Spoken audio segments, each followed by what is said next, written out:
5,27,000 vote বাড়িয়ে 2,33,27,000 vote পেয়েছি। কিন্তু আমরা যদি 21টা পেতাম খুশি হতাম।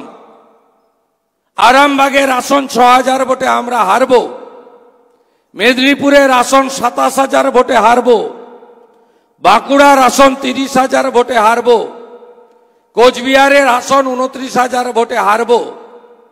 আপনিও কল্পনা করতে পারেননি, আমরাও কল্পনা করতে পারেননি। প্রেসের বন্ধুদের সামনে রেখে এখানে চুলচড়া বিশ্লেষণ হবে না। চুলচড়া বিশ্লেষণের দরকার আছে, সে জায়গা আলাদা। আপনি লক্ষ্য করবেন, বিরোধী দলনেতা আমি অর্গানাইজেশনের দায়িত্বে নেই। আমি লোকসভা নির্বাচনের আগে বলুন পরে বলুন, কখনো সংবাদ মাধ্যমের সামনে একটা এমন শব্দ বাক্য প্রয়োগ করি না যাতে ভারতীয় জনতা পার্টির বুথের কর্মীটি, আমাদের ভোটারটি হতাশ হয়। আমি এটা কন্টিনিউ করব। আমি জাতীয়তাবাদী পরিবার থেকে এসেছি। মুকুল রায়ের মতো সব কেড়ে নেওয়ার পরে আমি বিজেপিতে আসিনি, আমি সব ফেলে দিয়ে বিজেপিতে এসেছি। এবং বিজেপি এবং সনাতন ভারতীয় সংস্কৃতি এবং রাষ্ট্রবাদ, এখানেই আমার রিটায়ারমেন্ট হবে, এটুকু আমি আপনাদের কাছে কমিটমেন্ট করতে চাই। অনেক দূরে পৌঁছে গেছি আমরা। আমার সংগঠনের ব্যাপারে যা বক্তব্য ছিল আমি সুনীলজিকে দিল্লিতে গিয়ে বলে এসেছি 1 to 1। উনি আমাকে উনার প্রেসিয়াস 45 মিনিট দিয়েছেন। বাংলাকে কি করে বাঁচাতে হবে, যশস্বী স্বরাষ্ট্রমন্ত্রী অমিত শাহজি তার বাড়িতে আমাকে 45 মিনিট টাইম দিয়েছিলেন, আমি বলে এসেছি। এই যে আমার হাতে কালি দেখছেন না, আমি আজকে বলছি 26-এ আমাকেও ভোট দিতে দেবে না। আমি আপনাকে বলছি তার কারণ আমি হিন্দু। আমার বাড়ির সামনে 50 জন জিহাদি ভোটের দিন বসে থাকবে সকাল থেকে।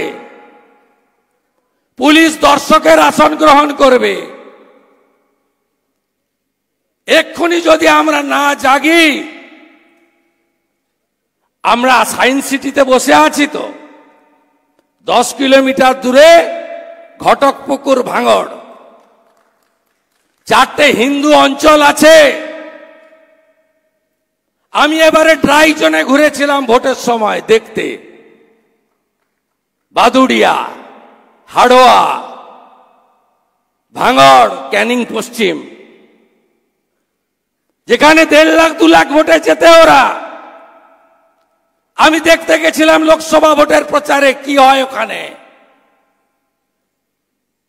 4টে হিন্দু অঞ্চল আছে ভাঙড়ে, 2টো অঞ্চলের কোন হিন্দুকে শকত মোল্লা ভোট দিতে দেয়নি। অনির্বাণ গাঙ্গুলি 29,000 ভোট পেয়েছে, শান্তি হাতি 45,000 ভোট পেয়েছিল। 70,000 হিন্দু বসবাস করে। আরে ওদিকে ভাঙড়ে পরে যাবেন বাসন্তী এক্সপ্রেস হয়ে,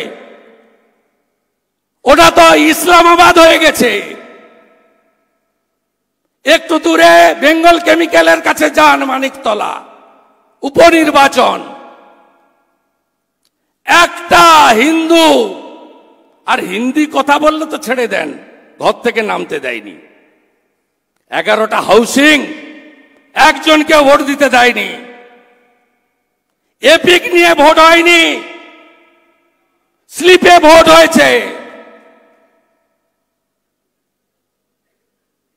আমরা যদি না আটকাতে পারি, পশ্চিমবঙ্গ বিজেপির ক্ষমতায় আসার দরকার নেই, ছিল না। আই এম নট অলসো হারি। আমার ফ্যামিলি ওই ব্রিটিশের আমল থেকে পেয়ে আসছে। ইউনিয়ন বোর্ডের চেয়ারম্যান কেনারাম অধিকারী, বাসুদেবপুর, বিপিন অধিকারী ব্রিটিশের জেলে, 70 সালের পুরো প্রধান শিশির অধিকারী, শুভেন্দু 95 সালের কাউন্সিলর, শিশির বাবু 82 এমএলএ, দুবার এমপি, 4 বার এমএলএ। আমার we don't need anything, we need democracy in Bengal. Bharatvarsha থাকবে না পশ্চিমবঙ্গ। ভয়ঙ্কর অবস্থা। আগে বিজেপি হলে, বিরোধী হলে আটকাতো। লোকসভাতে ডায়মন্ড হারবার, ফলতা, ক্যানিং, ধনেখালি, কেশপুর, জয়পুর, ইন্দাস, পাত্রসায়ার, শীতলকুচি, মিনাকা, হাড়োয়া, বাদুড়িয়া হিন্দু বলে ভোট দিতে দেয়নি। সংখ্যা 50 লাখ। বলবেন কেন্দ্রীয় বাহিনী কি করছিল? ইসিআইয়ের গাইডলাইন পড়েছেন? Election commission of India. কেন্দ্রীয় বাহিনী থাকবে এন্ট্রি পয়েন্টে। এপিক চেক করার পাওয়ার তার হাতে নেই। আমরা পশ্চিমবঙ্গ থেকে আওয়াজ উঠাতে হবে, উপদ্রুত এরিয়া আইন লাগু করে এখানে ভোট করতে হবে। উই ডোন্ট ওয়ান্ট 356 নবান্ন আমরা চাই না। যেদিন ভোটে জিতবো সেদিন ঢুকবো। কে বলেছে পিছনের দরজা দিয়ে ক্ষমতায় আসতে চাই আমরা? আমরা গুন্ডা, জিহাদি, জঙ্গি। ইটার থেকে আনসার গিয়ে রায়গঞ্জে ভোট লুট করলো। চাপড়া, নদিয়া থেকে গুন্ডারা এসে রানাঘাটে ভোট লুট করলো। স্বরূপনগর থেকে গুন্ডারা গিয়ে বাদুড়িয়ায় মতুয়া হিন্দুদের ভোট আটকালো। বেলেঘাটার সচিন সিং, রাজু নস্কর গিয়ে মানিকতলা লুট করলো। আমরা উপদ্রুত এরিয়া আইন কার্যকর করে এই গুন্ডাদের ভোটের দিন বাড়িতে তালা চাবি দিয়ে আটকে রাখতে চাই।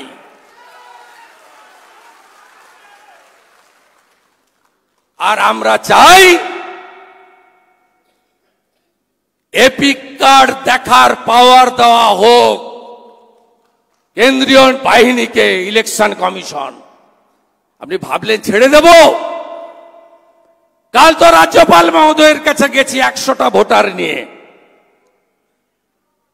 হাতে কালি নেই, এপিক কার্ড হাতে আছে। কাল রাতেই রাষ্ট্রপতি মহোদয়কে মেল করেছি, টাইম দিন।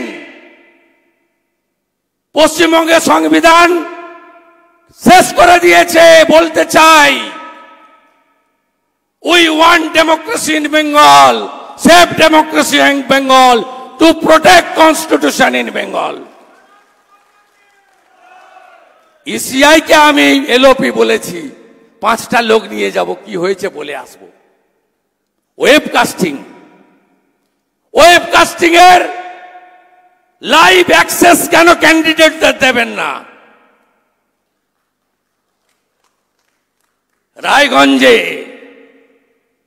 371 জন প্রিজাইডিং পোলিং এর নাম আমি প্রকাশ করেছি।